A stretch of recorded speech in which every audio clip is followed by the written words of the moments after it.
Okay, so start करते हैं नए सब्जेक्ट के साथ and that is financial accounting. Financial accounting में मैं आपको पहले से एक बार बता दूं कि आप लोगों को क्या क्या पढ़ना है and then will start with a new topic. ठीक है, अगर बेसिक से स्टार्ट करें, आपके जो फाउंडेशन लेवल में ऑलरेडी हो चुके हैं कुछ टॉपिक्स, जैसे BRS, that is bank reconciliation statement, rectification, ये भी ऑलरेडी हो चुका है आपका, right. Then we have bills of exchange, ये भी आपका हो गया है। देन फाइनल अकाउंट्स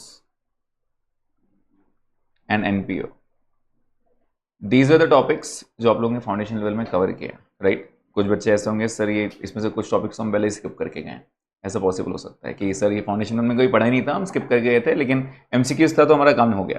तो यहाँ पे MCQs नहीं है, यहाँ पे आपको डिस्क्रिप्टिव है। तो बेसिकली ये सारे क्वेश्चंस आपको यहाँ रहने वाला है, ठीक है। तो ये तो आपको पढ़ना ही पढ़ना है, साथ में कुछ एक्स्ट्रा टॉपिक्स हैं, जैसे एक इंपॉर्टेंट टॉपिक आ जाता है सिंगल एंट्री।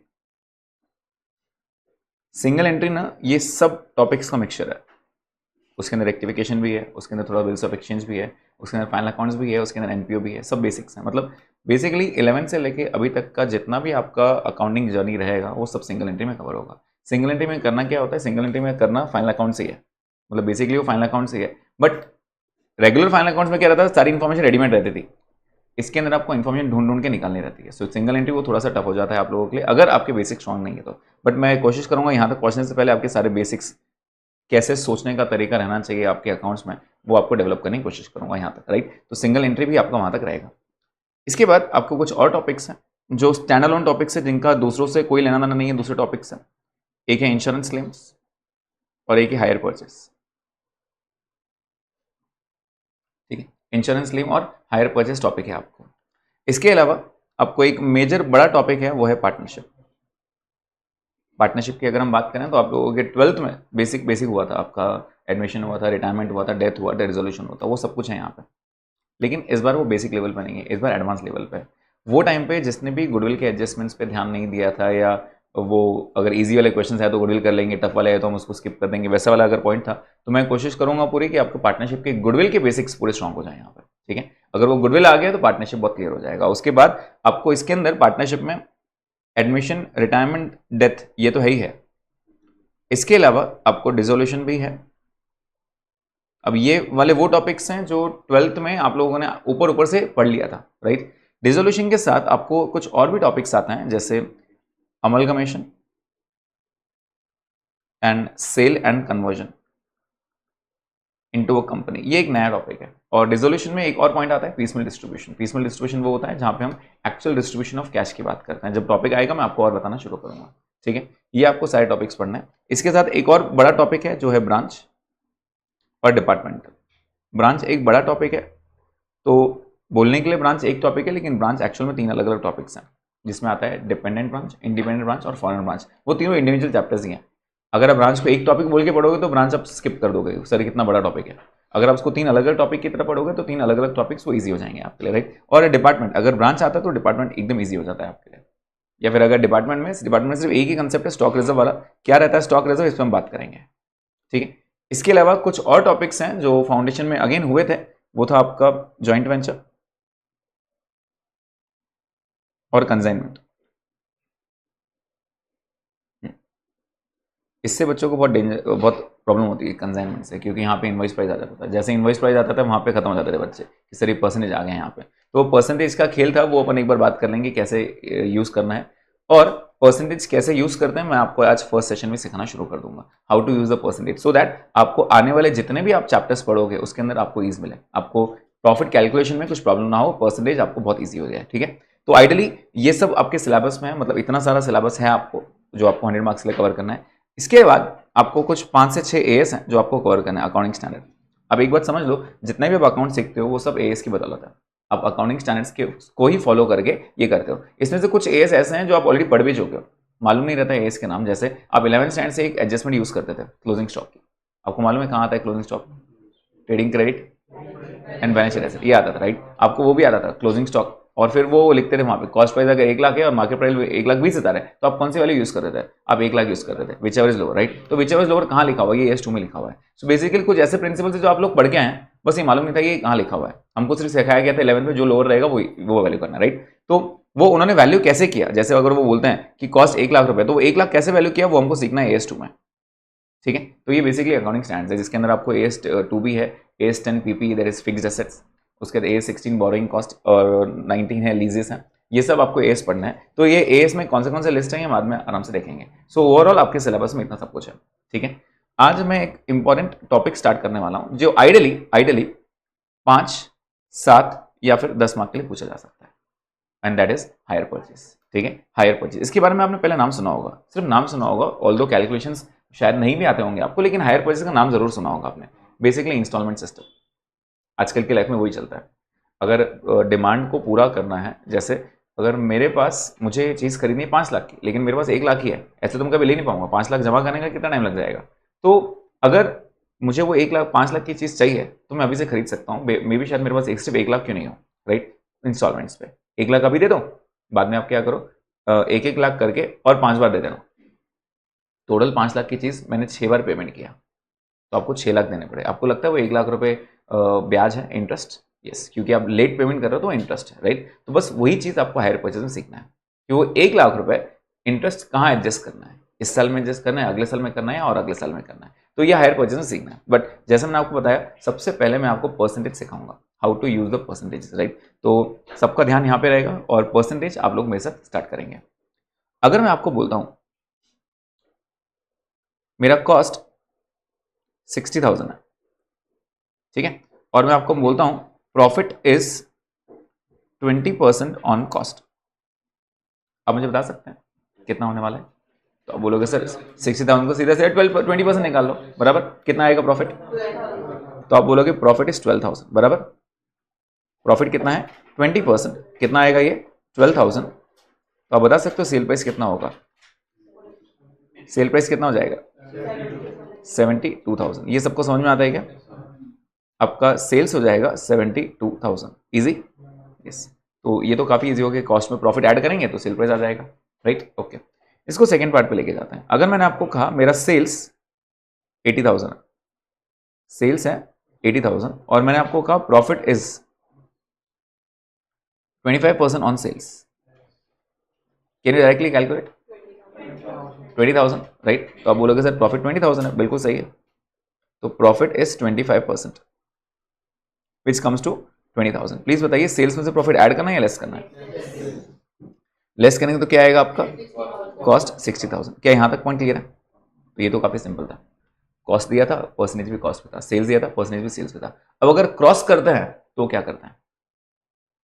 अगर मैं आपको बोलूं मेरा कॉस्ट 70,000 है और मेरा प्रॉफिट 20% ऑन सेल्स है, now please tell me will I be able to calculate directly 20%? अब प्रॉब्लम क्या आ रही है? इसके पहले तो आप बराबर निकाल रहे थे, इसके पहले जब मैंने बोला था 20% निकालो तो आपने बराबर निकाल के दिया, अब क्यों नहीं निकाल पा रहे हो? कुछ समझ में आ रहा है? कुछ डिफरेंस है वहां पे? डिफरेंस है। डिफरेंस क्या है कि आपने यहां पे मुझे कॉस्ट दे दिया, लेकिन यहां पे परसेंटेज किस पे दिया? सेल्स पे। दैट मीन्स ये बेस सेम नहीं है। जब भी परसेंटेज निकालना रहता है तो बेस शुड बी सेम, तो ये बेस सेम नहीं है, I can not calculate directly. तो इसके दो रूल्स हैं, एक वो रूल है जो आपको स्कूल टाइम से सिखाया गया था, पहले स्कूल टाइम वाला लॉजिक यूज करेंगे, राइट। तो रूल ये है बेटा, यहां से आगे आप ये पकड़ के चलिए कि आपको अकाउंट्स और कॉस्टिंग में ये बहुत बार आने वाला है, right. So the rule is जिस पे परसेंटेज दिया है वो 100, आई रिपीट, जिस पे परसेंटेज दिया है ना वो 100। परसेंटेज किस पे दिया है? कॉस्ट पे या सेल्स पे? सेल्स पे, तो सेल्स 100, सेल्स क्या रहेगा? 100। प्रॉफिट कितना बोला है उसने? 20%, मतलब कहना चाहिए 20। अब बताओ कॉस्ट कितना हो जाएगा बेटा? आपको समझ में आता है क्या? सेल्स में से कॉस्ट माइनस होगा तो, सेल्स में से प्रॉफिट माइनस होगा तो कॉस्ट आएगा, 120 नहीं होगा, कितना होगा? 80। Is the point clear to everyone? अब कॉस्ट कितना बोला है? 70,000, तो कॉस्ट के सामने 70,000 लिख दो, कॉस्ट के सामने 70,000 लिख दो। अगर ये 70 है तो 100 कितना? कितना आ रहा है? 87,500 आ रहा है क्या सबका? ये मतलब आपका आंसर 87,500 आना चाहिए। क्या ये लॉजिक क्लियर है सबको? अब एक बार हिसाब लगा लें, राइट। उसने क्या बोला था आपको, कितना परसेंट चाहिए उसको? 20% on what? On sales. Do you have the sales? Do you have the sales right now? Yes. इस पे 20% निकाल के दो मुझे। इसका 20% निकाल के तो कितना आ रहा है 17,500। अब देखो इक्वेशन मैच में हो रही है क्या, सेल्स में से जब मैं 17,500 माइनस करूंगा क्या बराबर कॉस्ट आएगा, द आंसर इज यस, मतलब ये बराबर है। तो रूल क्या हुआ, अगर आपका बेस सेम था, अगर आपका बेस सेम था तो कहना है से मैं डायरेक्ट कैलकुलेट कर लेता था, यहां पे यहां पे कॉस्ट था, यहां पर भी कॉस्ट था, तो ये तो सेम हुआ, यहां पे सेल्स था तो यहां पे भी सेल्स था, मैंने डायरेक्ट निकाल लिया, मैंने कुछ सोचा भी नहीं, डायरेक्ट 20% 25% निकालना शुरू किया। प्रॉब्लम कहां आया, जब बेस सेम नहीं था। आप इधर मुझे कॉस्ट देते हो लेकिन इधर परसेंटेज सेल्स ही देते हो, राइट, तो यहां पे आपका प्रॉब्लम आ रहा था, तो हमने क्या कर दिया, बेस सेम करने के लिए जिस पे परसेंटेज दिया है 100, एकदम सबसे इजी रूल, जिस पे परसेंटेज दिया है वो 100, परसेंटेज किस पे दिया था, सेल पे, तो सेल 100, समझ में आ रहा है। लेकिन ये कब करेंगे हम 100 वाला कंसेप्ट, जब बेस सेम नहीं रहेगा, यहां पे तो मुझे कॉस्ट दोगे वहां पे सेल्स दोगे, तो obviously the base is not same, right, तो हमें ये चेंज करना पड़ेगा। ओके, उसके बाद इसको उल्टा करते हैं, मैंने सेल्स दिया आपको 90,000, लेकिन मैंने आपको प्रॉफिट दिया 25% या फिर ठीक है 25% ऑन कॉस्ट।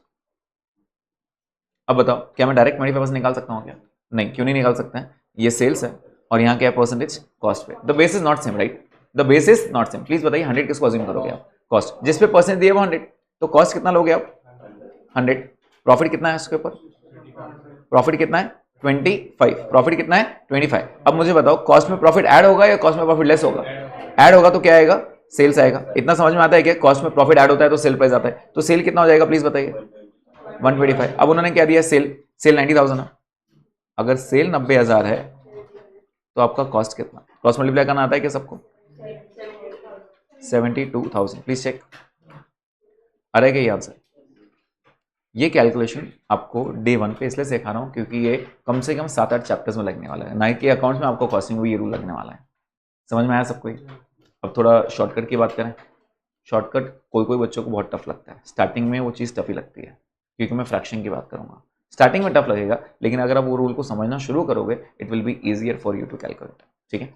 ये रूल समझ में आ गया क्या, ये एकदम सिंपल है, जिसपे परसेंट दिया 100, और एक ही रूल रहता है बेटा, कॉस्ट में प्रॉफिट ऐड होगा तो क्या आएगा, सेल्स, और इसको अगर उल्टा लिखेंगे तो सेल्स में से प्रॉफिट माइनस होगा तो कॉस्ट आएगा। इतना समझ में आता है क्या सबको, पक्का, ये चीज समझ में आती है, राइट, ओके। अब मैं आपको बोल रहा हूं कुछ शॉर्टकट के बारे में, जो शॉर्टकट स्टार्टिंग में टफ लगता है, यहां पे उसको हम बोलते हैं on cost on sales concept.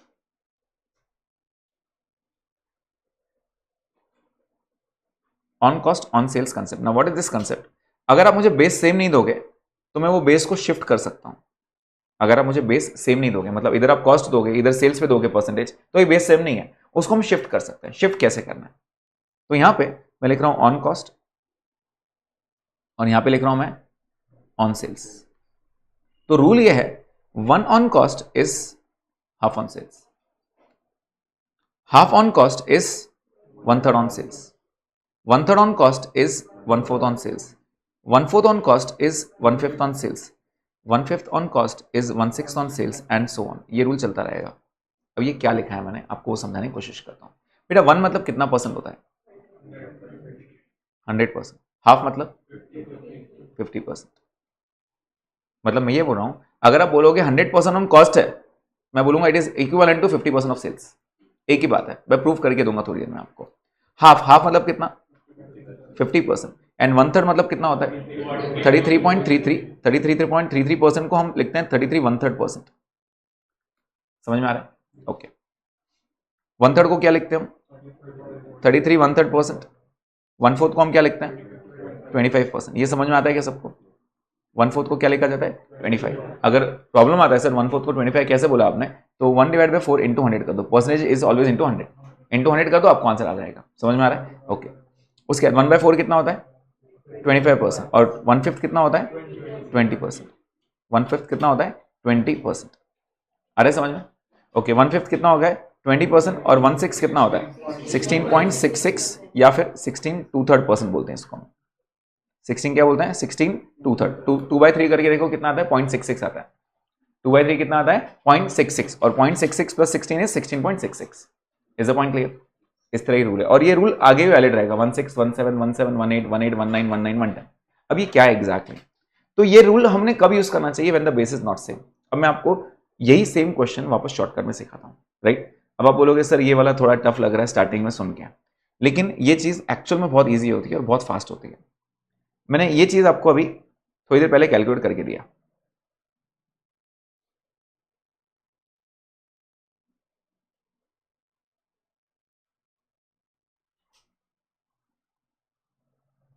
Okay, तो प्लीज़ ध्यान दीजिए, मैंने आपको थोड़ी देर पहले ये कैलकुलेट करके दिया और आपने आंसर कितना निकाला इसका? 87,500, राइट? आपने आंसर कितना निकाला? 87,500। अब ध्यान दो, यहाँ पे बेस कॉस्ट दिया है और यहाँ पे क्या दिया है? Sales. Can I say the base is not same? तो I need to convert, I need to convert. Please बताइए 20% मतलब कितना कितना होता है? 1/5। Can I say 1/5 on sales is 1/4 on cost? अभी पढ़ा ना हमने, राइट? आप क्या करो, सीधे सीधे इसका 1/4 निकाल लो। प्रॉफिट कितना रहेगा? 1/4। 1/4 on what? On cost. Do you have the cost? Yes. 70,000 का 1/4 कितना होता है? 17,500। अच्छा, इतना समझ में आता है कि कॉस्ट में प्रॉफिट ऐड होगा तो सेल्स आएगा, तो सेल्स कितना हो जाएगा? 87,500। क्या आपका पहले भी आंसर ये आया था? मतलब ये रूल तो वर्क कर रहा है, ये इजी है। 1/4 1/5 करके खत्म कर दो। अब किसी किसी के लिए ये चीज़ बहुत ईजी हो जाती है, जो खास करके मैथ्स बैकग्राउंड के आते हैं उनके लिए तो बहुत सिंपल हो जाता है। जो नॉन मैथ बैकग्राउंड से उसमें से आधे लोग ये अडॉप्ट करते हैं, आधे लोग बोलते हैं सर हमारा वही कंसेप्ट अच्छा है जिस पे परसेंट दिया 100। आप दोनों में से कोई भी यूज करो, कोई प्रॉब्लम नहीं है। बस वो थोड़ा सा लेंदी कंसेप्ट होता है, थोड़ा सा डिले लगता है, इसके अंदर एकदम फटाफट आंसर आता है, राइट? स्टार्टिंग में हो सकता है शायद थोड़ा टाइम लगे, लेकिन ओवरऑल पीरियड आपको ये चीज़ बहुत ईजी लगना शुरू हो जाएगी। ठीक है, 1/4 1/5 वाला कंसेप्ट। अब दूसरा क्वेश्चन वापस कॉपी करते हैं ऊपर से। आपने ये वाला क्वेश्चन किया था,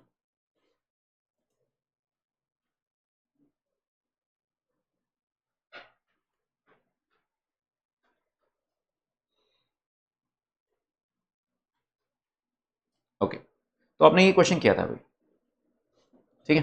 अब मुझे बताइए, अगर मैं इसको हटा दूं, आपका 100 वाला कंसेप्ट हटा दूं, इज द बेस सेम? एक कॉस्ट, एक सेल्स है, एक कॉस्ट है, तो हम क्या करेंगे, जिस पे परसेंट दिया है 25%, 25% मतलब कितना होता है बेटा? 1/4। 1/4 on cost is 1/5 on sales. अब क्या करो, सीधे सीधे ये सेल्स का 1/5 निकाल लो, तो प्रॉफिट कितना रहेगा? 1/5 विच इज 18,000। बराबर है क्या? 90,000 का 1/5 विच इज 18,000। सेल्स में से प्रॉफिट माइनस होगा तो कॉस्ट आएगा ना, तो इसे माइनस करो। कॉस्ट कितना आ गया? 72। कहने से ये वर्क कर रहा है बेटा, मतलब जो हमने सीखा वो एकदम सही सीखा। क्या ये 1/4 1/5 समझ में आ रहा है क्या? रूल क्या है? पहले कॉस्ट आता है फिर सेल्स आता है। 1/2, हाफ 1/3, 1/3 1/4, 1/4 1/5, 1/5 1/6 एंड सो ऑन। समझ में आया? दो तीन क्वेश्चंस करें इसके ऊपर। सबसे पहले आप वहां लिखोगे on cost on sales concept और ये चीज लिख के रखो।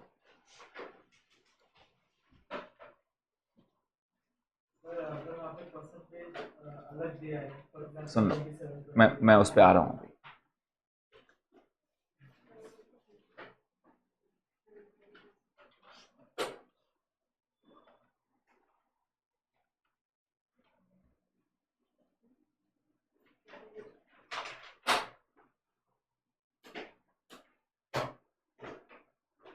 बेटा ये कोई चैप्टर नहीं है, this is the basic rule जो आपको हर चैप्टर में काम आएगा। So this is on cost on sales concept.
लिखा सबने? When to use this, when to use this, when the base is not same, when the base is not same. अब एक बात तो समझ में आ गई आपको, अगर कॉस्ट दिया है और परसेंटेज कॉस्ट पे दिया है तो ये सब यूज करने की जरूरत नहीं है, आप डायरेक्ट डायरेक्ट निकाल सकते हो। कॉस्ट 20,000 है, उन्होंने बोला 20% ऑन कॉस्ट निकाल के दो, तो you can calculate directly, right? Sales दिया है, परसेंटेज भी सेल्स पे दिया है, अब डायरेक्ट कैलकुलेट करो। प्रॉब्लम को बात ये है, जब आप कॉस्ट देते हो परसेंटेज सेल्स पे देते हो, सेल्स दिया है कॉस्ट पे देते हो, जब बेस सेम नहीं रहता है तब ये सब करने की जरूरत है। हमको बेस को कन्वर्ट करना रहता है कि तुम बोलोगे अगर 20% कॉस्ट पे है, राइट, तो वहां पे 1666 ऑन सेल्स है, इस तरह हमको डील करना पड़ता है। समझ में आएगा? ओके, ये दो एग्जांपल्स लिख के रखेंगे आप लोग, और हम 2-3 क्वेश्चंस और करेंगे इसके ऊपर।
Done everyone?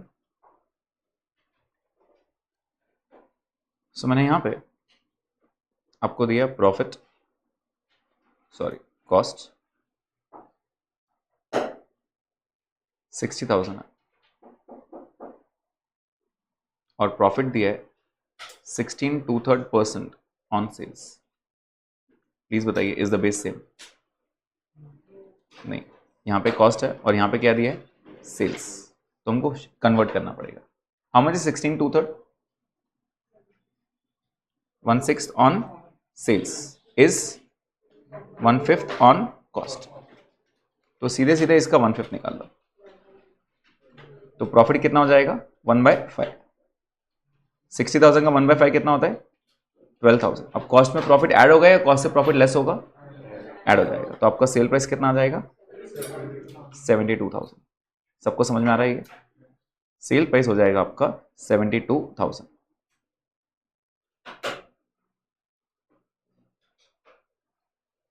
क्या ये लॉजिक क्लियर है? 16/2 का मतलब होता है 16.66, मतलब 1/6। तो 1/6 on sales will give me 1/5 on cost. अच्छा, क्या आप उसको पुराना लॉजिक भी लगा सकते थे? The answer is yes. और ओल्ड लॉजिक, अपना स्कूल वाला लॉजिक, 100 किसको अज्यूम करना है? सेल्स को 100 अज्यूम करना है। परसेंटेज जिस पे दोगे आप उस पर 100 अज्यूम करोगे, राइट? प्रॉफिट कितना रहेगा इसके ऊपर? 16/2 मतलब कहने से 16.666666। ये सर नो, आपको 16, अभी उसने क्लियर बोला ना 16/23, 16/2, राइट? तो यहाँ पे प्लीज बताइए आपका कॉस्ट कितना हो जाएगा? 116 या 83.33? 83.333, क्योंकि कॉस्ट से प्रॉफिट अपना लेस, सॉरी सेल्स से प्रॉफिट लेस होगा तो कॉस्ट आएगा। और कॉस्ट कितना दिया हुआ था? 60,000। अगर ये 60 है तो आपका सेल कितना? आप क्रॉस मल्टीप्लाई करके करोगे तो भी आपका आंसर वही आना है जो आपका पहले आंसर आया था। Yes, is it 72,000? Please check. जब आप 83.33 लेते हो आपको पूरे 12 डिजिट्स 83.33 लेने पड़ता है। रूल समझ में आ रहा है? आप इस तरह करोगे तो भी आपको आंसर सेम मिलेगा, आप वो शॉर्टकट में करोगे तो भी आंसर सेम मिलेगा। समझ में आ रहा है सबको? 1/6 on sales is 1/5 on cost.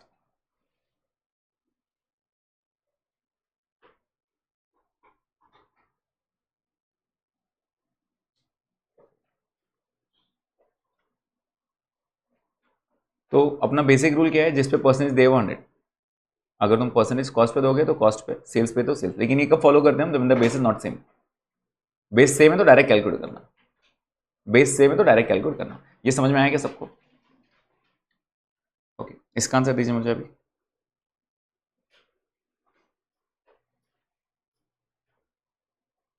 Cost is 1,20,000 and profit is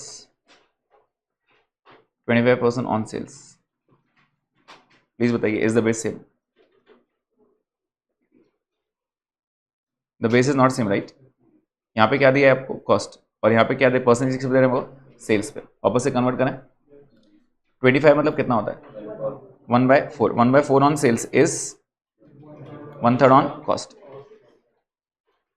सीधे सीधा 120 का 1/3 निकाल लो, तो प्रॉफिट आपका 1/3 होगा। तो 120 का 1/3 कितना होता है? 40,000। तो प्रॉफिट ऐड करेंगे तो कितना हो जाएगा आपका?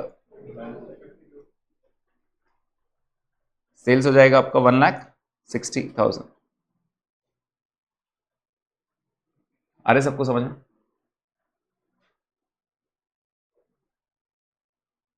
वो 1/4 1/3 समझ में आ रहा है? और पुराना लॉजिक क्या रहेगा प्लीज बताइए, किसको 100 अज्यूम करेंगे? सेल्स को 100, तो आपका प्रॉफिट कितना आएगा? 25। कॉस्ट कितना हो जाएगा? 125 या 75? 75, क्योंकि सेल्स में से प्रॉफिट माइनस होगा तो कॉस्ट आएगा। ठीक है, अब कॉस्ट अगर 1,20,000 दिया है तो सेल कितना? 1,60,000।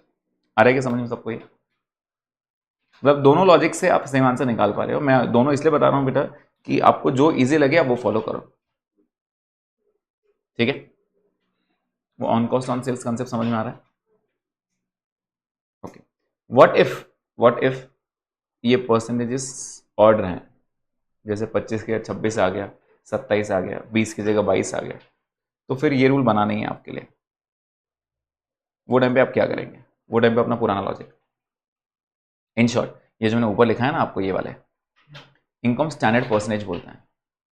100, 50, 33.33, 25, 20, 16.66, ये स्टैंडर्ड परसेंटेजेस हैं। 99.9% आपको क्वेश्चंस यही परसेंटेज के देंगे। बट अगर इसके अलावा वो आपको परसेंटेज देते हैं, ऐसा नहीं कि इनके लिए लॉजिक नहीं है, लॉजिक है, बट वो फुल मैथमेटिकल हो जाएगा। ये वाला इजी पार्ट था, अगर वो सिखाऊंगा तो फिर आप बोलोगे सर ये भी छोड़ देते हैं, अपन वो 100 वाला एज्यूम करते हैं। सो बहुत बेस्ट चीज़ रहती है अगर इनके अलावा कुछ परसेंटेज पूछते हैं स्टैंडर्ड परसेंटेज को छोड़ के, तो लॉजिक यही रहेगा, जो अब जो जिस पे परसेंटेज दिया है वो 100। फॉर एग्जाम्पल इफ आई से कॉस्ट इज 90,000 और अगर आप मुझे प्रॉफिट देते हो, कॉस्ट को एक काम करो 72 कर दो, 72, और आप मुझे प्रॉफिट देते हो 28% ऑन सेल्स। अब मेरे पास इसका कोई लॉजिक नहीं है 28% का। ठीक है, I don't have the logic for 28%। So what you will do is, जिस पे परसेंट दिया है वो 100, सबसे पहले बेस चेक कर लेना। जरूरत है क्या उसको 100 अज्यूम करने की?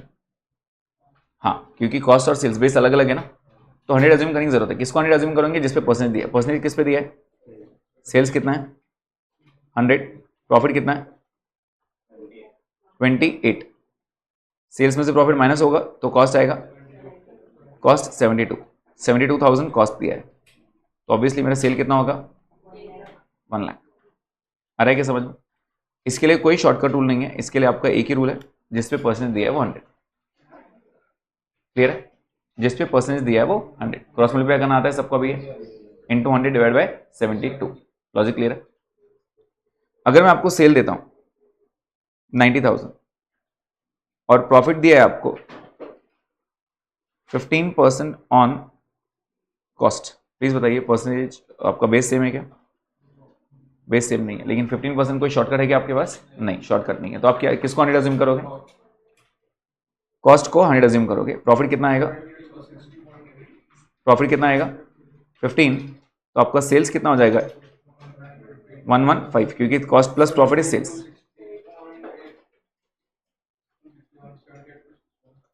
78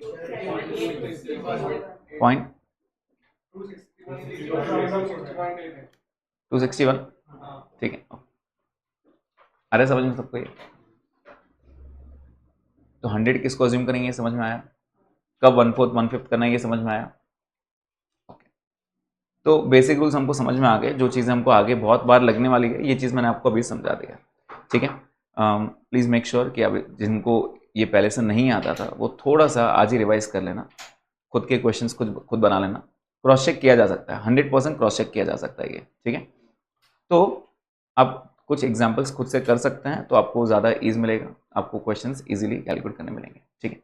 चलिए अब हम स्टार्ट करते हैं हमारा एक टॉपिक जो है हायर परचेस। हायर परचेस,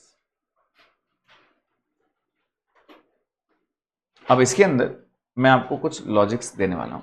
वो लॉजिक्स वो टेबुलर फॉर्म में है, ठीक है, वो टेबुलर फॉर्म में है। और वो टेबुलर फॉर्म कैसे रहता है वो मैं आपको सिखा रहा हूँ। अब हायर परचेस क्या रहता है एग्जैक्टली?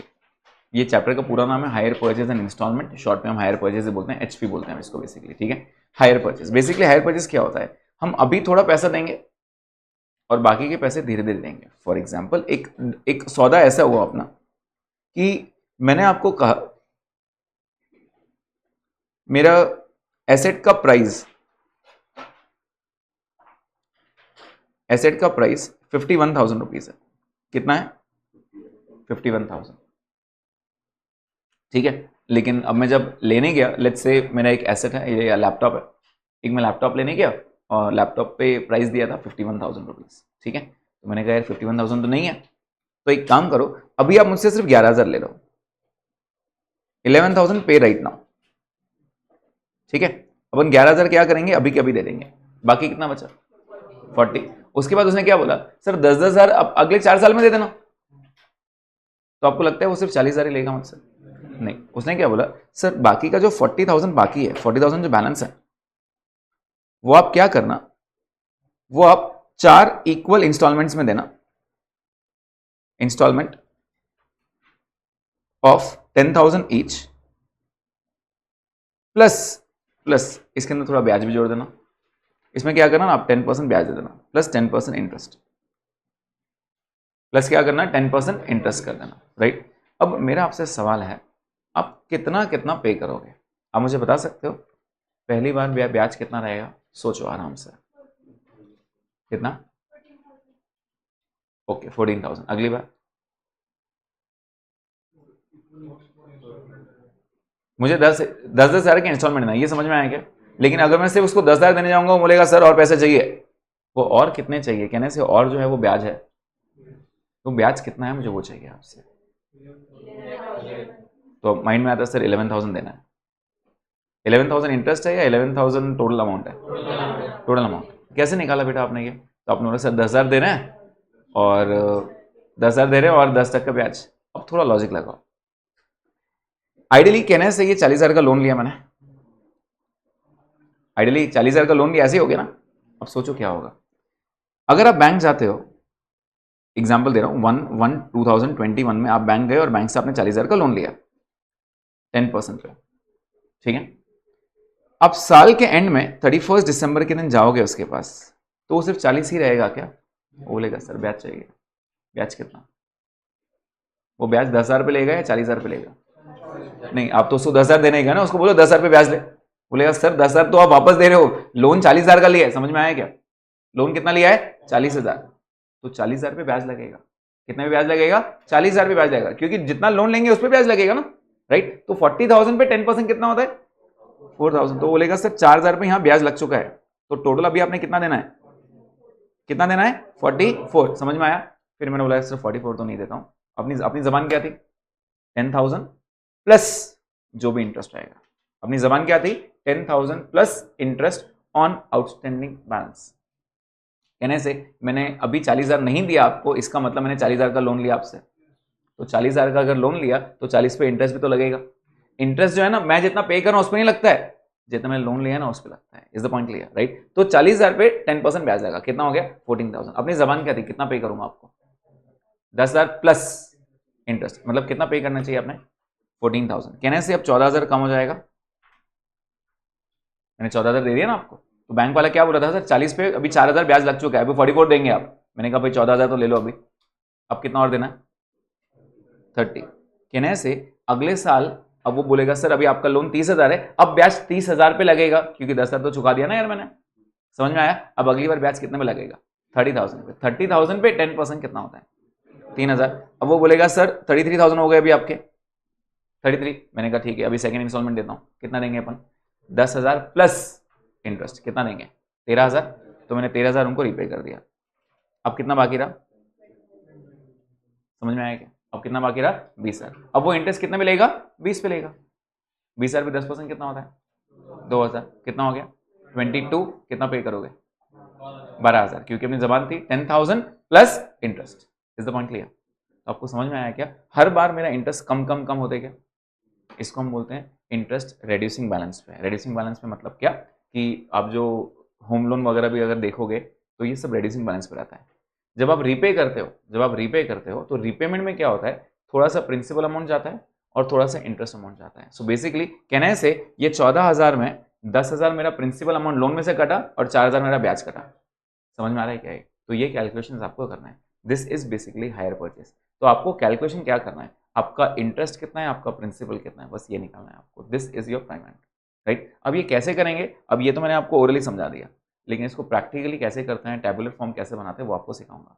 ठीक है, तो ध्यान देते हैं, प्लीज ध्यान दीजिए। अभी यहाँ पे सबसे पहले अब एक बार समझ में है क्या, आप इंस्टॉलमेंट कैसे कैसे देने वाले हो? तो पहले आपने 10,000 दिया, सॉरी पहले आपने 11,000 दिया। ये 11,000 जो आपने फर्स्ट टाइम में दिया ना, उसको हम डीपी बोलते हैं। What is DP? Down payment. क्या बोलते हैं इसको हम? Down payment, right? उसके बाद आपको याद आ रहा है कि पहली बार आपने 14,000 दिया, फिर आपने 13,000 दिया, फिर आपने 12,000 दिया, और आखिरी बार में आप कितना दोगे? 11,000। ये कैसे आया, ये कैलकुलेशन वापस सिखाऊंगा आपको, राइट? प्लीज बताइए, ये चार आपने, इसको हम क्या बोलते हैं? इसको हम बोलते हैं इंस्टॉलमेंट्स। इसको हम क्या बोलते हैं? इंस्टॉलमेंट्स। ठीक है, इंस्टॉलमेंट्स, राइट? तो टोटल आपने कितना पेमेंट किया, प्लीज बताइए। टोटल आपने कितना पे किया? अच्छे से देखो, कहने से मैंने टोटल 61,000 पे किया। चीज तो यार 51,000 की थी आपकी, चीज 51,000 की थी ना, फिर आपने क्यों 61 पे किया? पेमेंट अपने अगर 51 पे करते तो ऑन द स्पॉट पे करना था। ठीक है, आपके पास पैसे नहीं, धीरे धीरे पे करना है ना। धीरे धीरे मतलब लोन लिया आपने, लोन लिया तो ब्याज भी लगेगा, राइट? मतलब कहने से मैंने टोटल 61,000 पे किया, राइट? अब मुझे एक सिंपल सी चीज बताइए, जब मैं लैपटॉप लिया मैंने पेमेंट तो सिर्फ 11,000 किया, राइट? पेमेंट कितना किया? सिर्फ 11,000। वो ऐसे था कितने का लैपटॉप? 51 का, लेकिन मैंने पेमेंट कितना किया? 61। मैं ऐसे कितने पे रिकॉर्ड करूँ? मेरा लैपटॉप कितने का है? जस्ट बिकॉज मैंने 11,000 पे किया तो वो 11,000 का हो गया, या मैंने टोटल पेमेंट 61 किया तो वो 61 का हो गया, या फिर मेरे सिर्फ वो उसका उस दिन का प्राइस 51 था तो मैं 51 पे रिकॉर्ड करना चाहिए? सोच के बताओ, मैंने लैपटॉप कितने पे रिकॉर्ड करना चाहिए? 51, 61?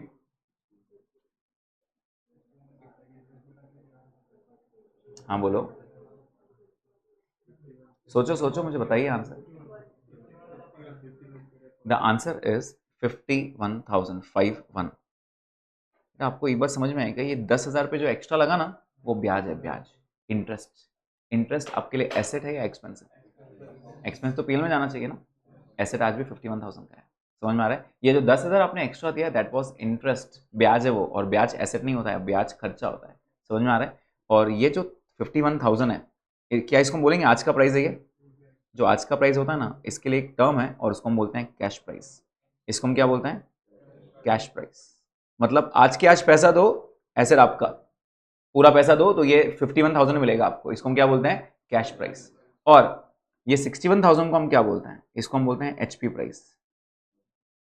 इसको हम क्या बोलते हैं? HP price, that is the hire purchase price, मतलब ब्याज मिला के। आप मुझे बता सकते हो दोनों का डिफरेंस जो है क्या वही इंटरेस्ट है, राइट? क्योंकि मैं अब पहले आप बोले थे ऑन द स्पॉट पैसा रखो 51,000, लेकिन पैसा धीरे धीरे दोगे तो 61 देना पड़ेगा। तो जो बीच का जो 10,000 मांग रहा है वो एसेट का कॉस्ट नहीं है, वो ब्याज है, क्योंकि आप पेमेंट लेट कर रहे हो ना, डिफर कर रहे हो। पेमेंट अगर धीरे धीरे दोगे तो ब्याज लगेगा, राइट? तो कहने से 10,000 रुपये ब्याज लगा। बस अपने को भी क्या करना है पता है क्या? ये 10,000 में पहले साल कितना ब्याज लगा, दूसरे साल कितना लगा, तीसरे साल कितना लगा, चौथे साल कितना लगा, ये निकालना है अपने को। Is the point clear? अभी आपको मालूम है 4 3 2 1 है, राइट? ये कैसे आया ये आपको सीखना है, वो आपको बताना है टेबल फॉर्म से। ये तो मैंने ओरली बता दिया, आपको समझ में आ गया, राइट? लेकिन ये प्रेजेंटेशन कैसे करना है ये आपको सीखना है। चीजें समझ में आई क्या पहले, राइट? मतलब आज के आज अगर पूरा पैसा दोगे तो उसको हम क्या बोलेंगे? Cash price. लेकिन आज के आज थोड़ा ही पैसा दोगे, थोड़ा सा, वो थोड़े पैसे को आज क्या बोलते हैं? DP, that is down payment, या फिर इसको हम बोलते हैं कैश डाउन। डाउन पेमेंट या फिर cash down, on the spot थोड़ा सा पैसा दो, और बाकी जो धीरे धीरे दोगे उसको हम इंस्टॉलमेंट्स बोलेंगे, और जो टोटल पैसा ब्याज पकड़ के दोगे उसको हम क्या बोलेंगे? HP price.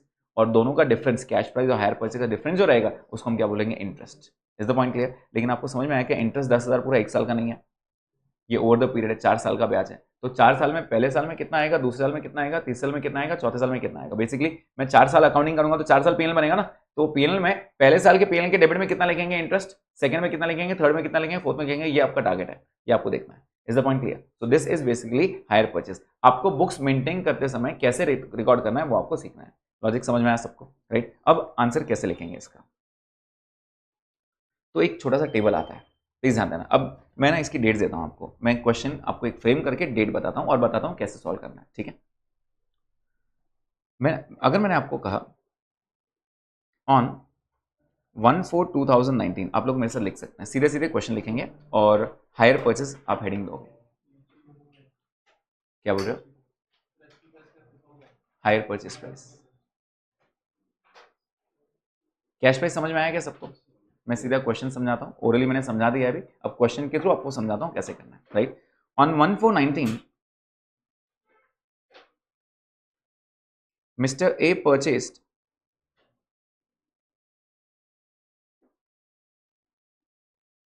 an asset, comma, the cash price of which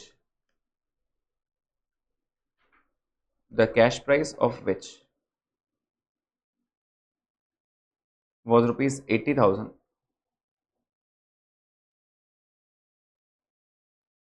cash price कितना है? 80,000, मतलब 80,000 रुपए आज का प्राइस है।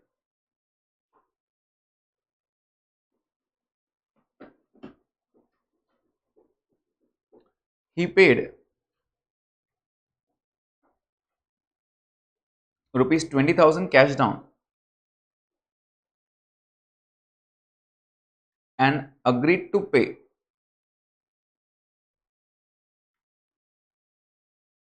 the balance amount in 4 equal annual installments.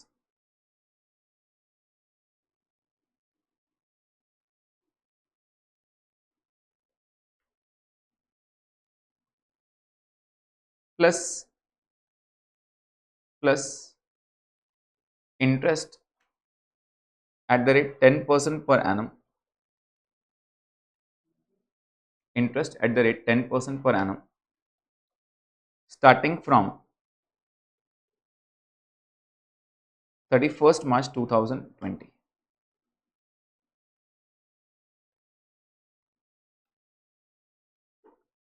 Find the amount of interest, या find the interest for each year. Find the interest of each year.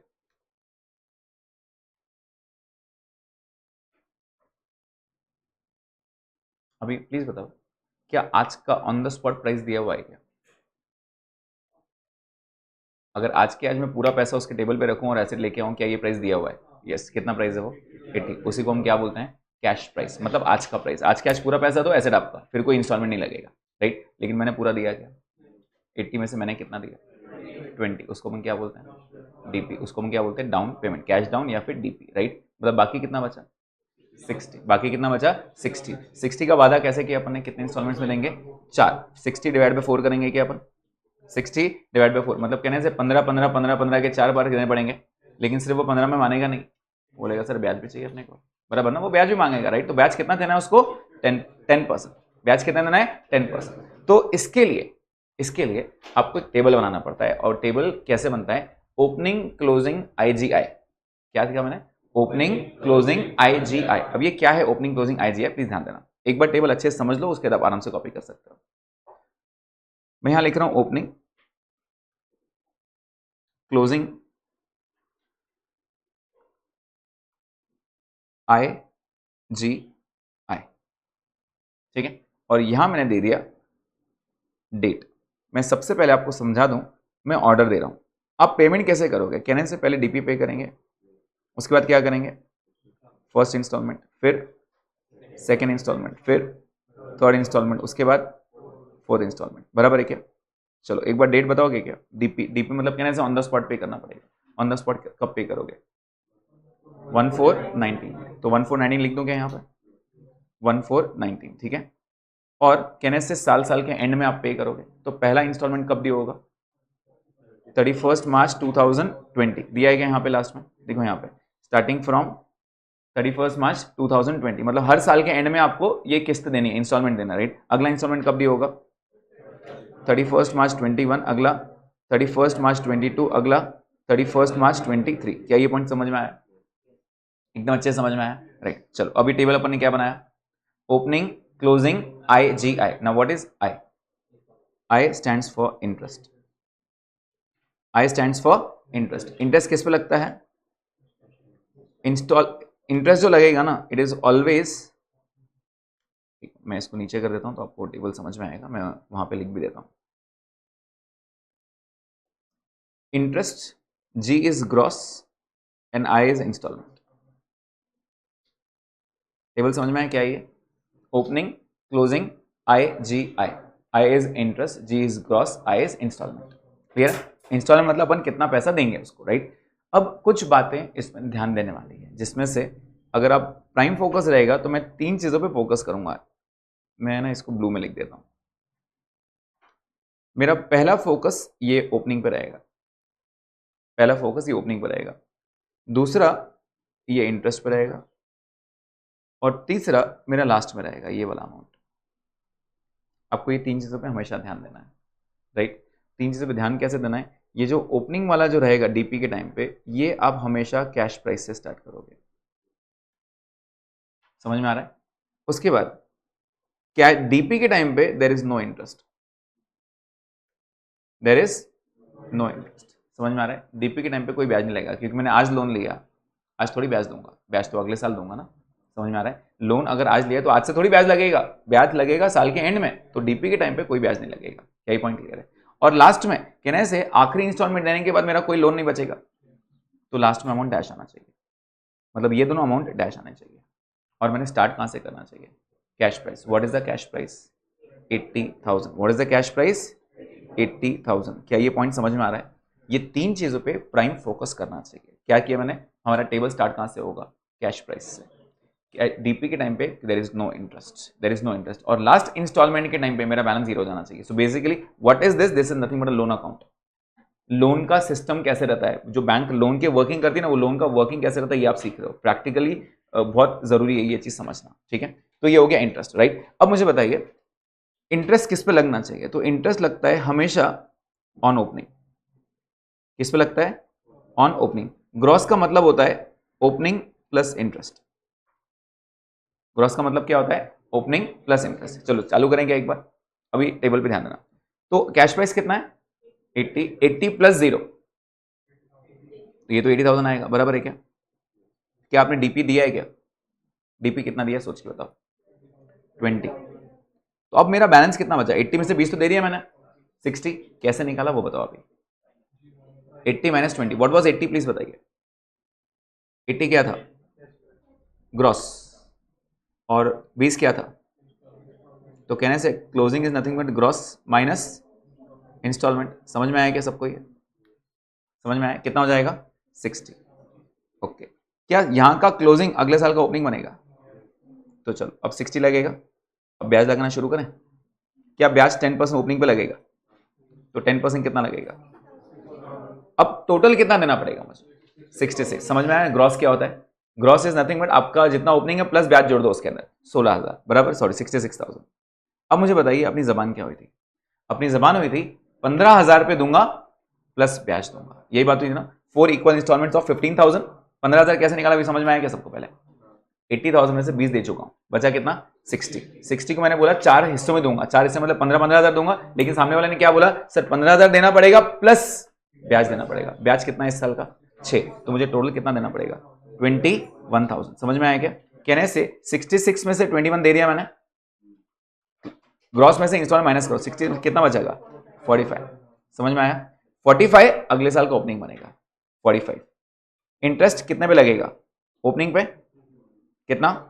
4,500। अब total कितना देना पड़ेगा? 49,500। अपनी जबान क्या हुई थी? 15,000 प्लस इंटरेस्ट, 15,000 प्लस इंटरेस्ट कितना इस साल का? 4,500। कितना हो जाएगा टोटल? 19,500। तो कहने से इसमें से ये पे कर दिया मैंने, कितना बचा? 30,000, राइट? ओके, फिर उसके बाद 30,000 आएगा, इंटरेस्ट लगेगा इसके ऊपर 10%, कितना? 3,000। अब टोटल कितना हो गया? 33,000। अगेन जबान क्या थी अपनी? 15,000 प्लस इंटरेस्ट, 15 प्लस 3 कितना होता है? 18। 33 में से 18 दे चुका हूं मैं, 15,000। अगले साल 15,000 आएगा, 15,000 पे 10% ब्याज लगेगा, फिर से कितना? 1,500। कितना हो जाएगा? 16,500। क्या आखिरी इंस्टॉलमेंट पे अपनी जबान होती 15,000 प्लस इंटरेस्ट? 15,000 प्लस इंटरेस्ट इस साल का कितना है? 1,500। कितना पे करेंगे? 16,500। कहने से अमाउंट नील हो जाएगा। इन शॉर्ट मैंने पूरा लोन चुका दिया ब्याज के साथ। समझ में आया? पूरा लोन चुका दिया ब्याज के साथ। क्या ये पॉइंट क्लियर है सबको? प्लीज बताइए what were the 3 important points in this. हमारा टेबल स्टार्ट कहां से होगा? कैश प्राइस से। During DP there is no interest and last installment पे आपका क्लोजिंग बैलेंस नील होना चाहिए, क्योंकि ये लोन है ना बेटा, लोन पूरा उतार दिया मैंने, पेमेंट कर करके आखिर में लोन जीरो हो जाना चाहिए। Is the point clear to everyone? ये 3 बातों पे खास ध्यान रहना चाहिए। डीपी के टाइम पे there will be no interest. We will start the table from cash price, मतलब कहने से कैश प्राइस होना बहुत जरूरी है। कैश प्राइस नहीं रहा तो मेरा टेबल स्टार्ट ही नहीं हो सकता। समझ में आ रहा है? कैश प्राइस नहीं रहा तो हमारा टेबल स्टार्ट ही नहीं हो सकता। क्या ये लॉजिक क्लियर है? Yes, please copy this table. Table का नाम क्या है अपना? इजी, एकदम इजी, ऐसे याद रखेंगे। Opening, closing, I, G, I. What is I? Interest, G gross, I installment. I interest, G gross, I installment. Clear है? प्लीज कॉपी कीजिए। ऑर्डर डेट समझ में आया क्या? Please make it quick.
चलो हो गया सबका ये।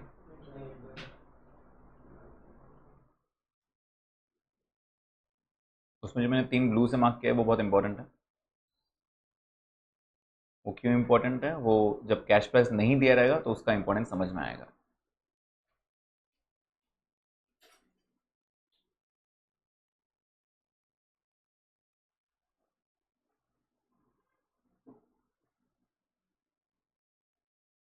सो बेसिकली इस चैप्टर में 2 टाइप के टेबल हैं।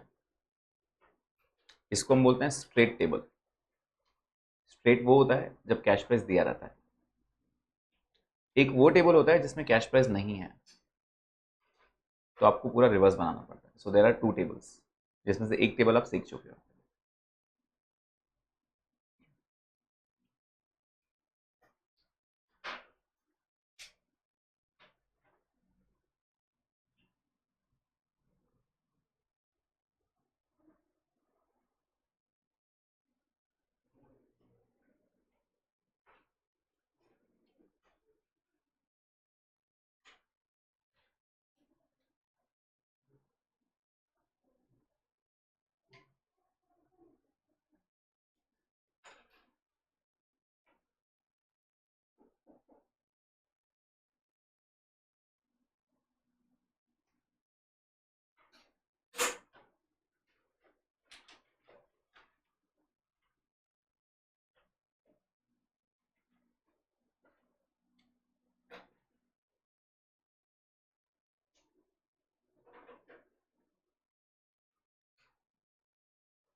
Yes, done everyone.